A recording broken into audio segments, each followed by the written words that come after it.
I posted a video recently about how much I enjoy D&D 5e's opt-in complexity, which is the idea that the game has a low baseline level of complexity, and players can choose to opt into more complicated characters and more complicated mechanics if they want to engage with those systems.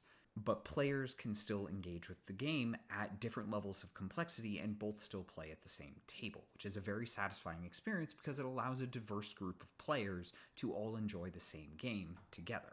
So how does Pathfinder 2nd Edition compare to D&D 5e? Very simply, Pathfinder 2nd Edition is a complicated game. It is crunchy, the mechanics are complicated. They make a lot of sense, they're very well designed, and I love them quite a lot, but it is objectively a crunchy, complicated system with a high complexity floor.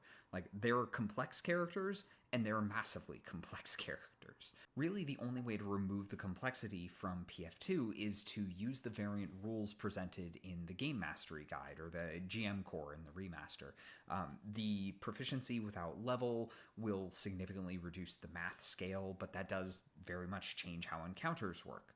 Automatic bonus progression takes away the magic item treadmill, which the game very much expects, so you don't have to worry about like the plus whatever on your armor and your weapons just to stay on the game's math.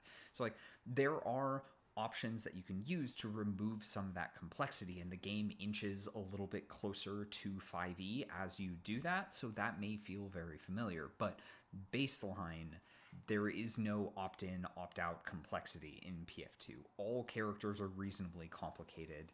They get a little more complicated if you add spellcasting, but even if you don't, martial characters could still be very complex and have tons of mechanics to deal with.